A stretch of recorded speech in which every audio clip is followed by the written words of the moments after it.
নমস্কার।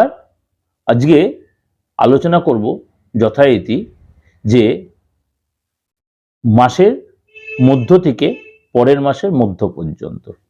আপনারা অলরেডি আমার এই আলোচনা শুনছেন বা ভালোও লাগছে, আপনাদের অনেকেই কমেন্টস সেকশনে কমেন্টস করছেন, ঠিক আছে, ভালো লাগছে। আপনাদের উপকার হলে সেটাই আমার সবচেয়ে বেশি পাওনা বা প্রাপ্য।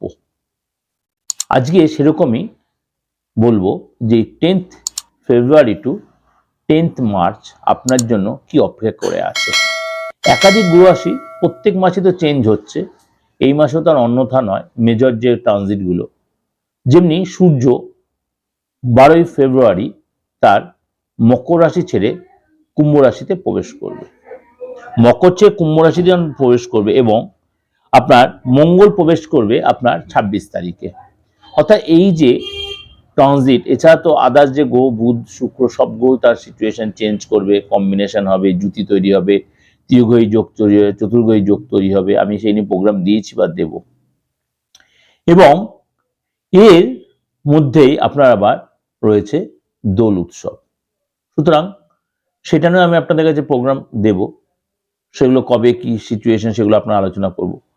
আজকে সেরকমই বলবো আপনার এই মাসটা অর্থাৎ 10th ফেব্রুয়ারি 10th মার্চ আপনার জন্য কি অপেক্ষা করে আছে। চলুন তাহলে জেনে নিই আপনার রাশি অনুযায়ী। সিংহ রাশি, সিংহ রাশির এই 10th ফেব্রুয়ারি টু 10th মার্চ আপনার জন্য কি অপেক্ষা করে আছে। প্রথমে বলি, আপনার কিন্তু হেলথ আগের চেয়ে অনেকটাই বেটার ফিল করবেন, কিন্তু কোনো কোনো কারণে একটু অস্থিরতাবোধ কাজ করবে। সন্তানকে নিয়ে বা আদার্স কোনো ব্যাপারে ফ্যামিলি ম্যাটার্স নিয়ে একটু টেনশন থাকবে।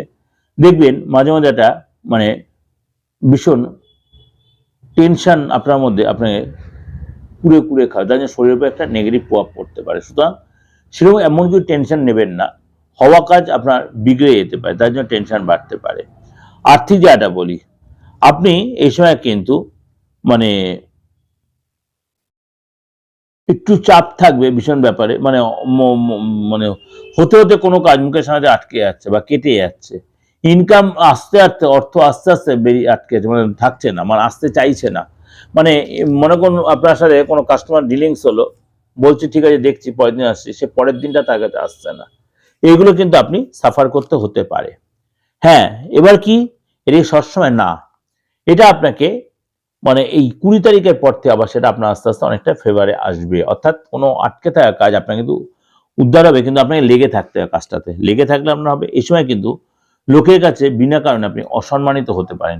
সেটা হয়তো আপনি নিজের ভুলেই হচ্ছেন, কিন্তু অতটা ভুল আপনার নাও হলেও আপনি কিন্তু অসম্মানিত হতে পারেন।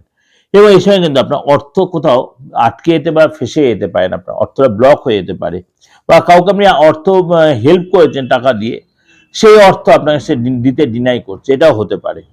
ফ্যামিলি লাইফে বলি, এই সময় কিন্তু আপনার ফ্যামিলি লাইফে কোনো মানে সম্পত্তি কেনা বলুন, কোনো গাড়ি কেনা বলুন, বা এসব কিন্তু আপনি খরচ করতে পারেন। ফ্যামিলিতে কোনো গুড নিউজ পেতে, কোনো ইনোভেশন পেতে আপনার খরচ হতে আটকে থাকা কাজ, ফ্যামিলিতে কোনো কাজ, ফ্যামিলিতে কোনো দীর্ঘদিন ধরে কোনো শুভ কাজ হচ্ছে সেটা হতে পারে। মনে করুন আপনার সন্তানের কোনো বিয়ে বা ভাই বোনের কোনো বিয়ে, এইসব নিয়ে আলোচনা, প্ল্যান, প্রোগ্রাম এগুলো হতে পারে।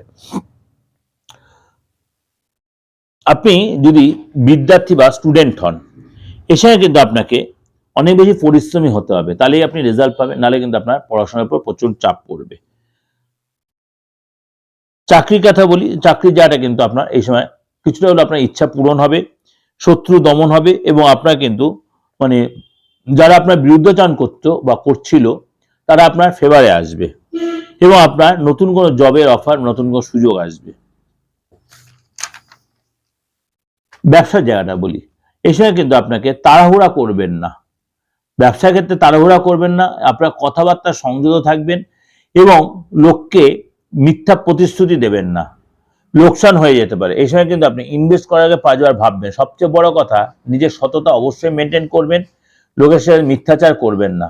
আপনি লোকেতে সার্ভিস নিয়ে তার ইয়েটা রিমুনারেশন তাকে দিচ্ছেন, এগুলো কিন্তু আপনার ক্ষেত্রে এই সময়, যেহেতু আপনার ঢাইয়াও চলছে, কিছু জিনিসের জায়গায় কিছু ক্ষেত্রে আপনাকে অবশ্যই সততা মেনটেন করতে হবে। Be careful.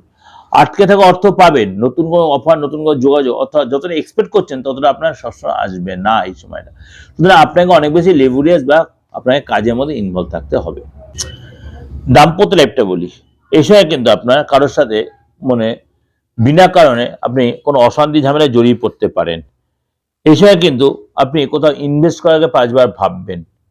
এবং আপনাকে বলবো অবশ্যই মানে আপনি বা আপনার পার্টনার অবশ্যই মানে বেফালতু কারোর সাথে অশান্তি বা সন্দেহ বা ভাবে কাউকে কোনো অ্যালিগেশন আনাটা করবেন না। অবশ্যই উভয়ের মধ্যে, পার্টনার উভয়ের মধ্যে যদি জানেন সেটা আপনাদের অনেক দিনের পুরনো বিশ্বাস বা সম্পর্ক নষ্ট হয়ে যেতে পারে।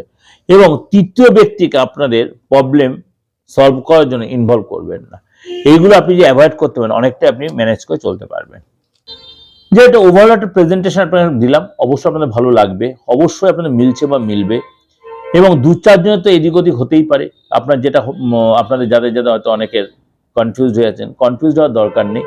আপনি যদি সেরকম মনে করেন অ্যাকচুয়ালি সত্যি যে ভরসা থাকে, বিশ্বাস থাকে, আপনার যাকে ভরসা লাগে তার কাছে যান, হাতটা দেখান তাকে, ফিসটা দিয়ে হাতটা দেখান। প্রোগ্রাম আপনি দেখছেন, সবার প্রোগ্রাম দেখছেন, খুব ভালো, কিন্তু নিজের ব্যাপারে যখন তখন অবিচল হয়ে যাচ্ছেন বা বিচলিত হয়ে যাচ্ছেন, সেই জায়গাটা আপনাকে নিজেকে একটু দায়িত্ব নিয়ে, নিজের ব্যাপারটা নিয়ে একটু সিরিয়াস হয়ে আপনি নিজের হাতটা দেখান, ফেসটা রিড করুন, বা আপনার হরোস্কোপটা কাউকে একটু দেখিয়ে আপনি বিচারটা করুন যে আপনার ভালো সময়টা আপনি ভালোভাবে পাচ্ছেন না কেন, বা আপনার ক্ষেত্রে এত ফ্যাক্টর আসছে কেন, সেগুলো একটু কারোর সাথে কনসাল্ট করলে আপনি সেখানে অনেকটাই গাইডলাইন পাবেন। যদি যোগাযোগ করতে আমার সাথে দেশে বা বিদেশে যে কোনো প্রান্ত থেকে 8910 73325 9433960106 ফোন করলে অবশ্যই আপনি রিমুনারেশন দিয়ে বা ফিস দিয়ে আপনি আমার সাথে যোগাযোগ করতে পারবেন। নমস্কার, ভালো থাকবেন।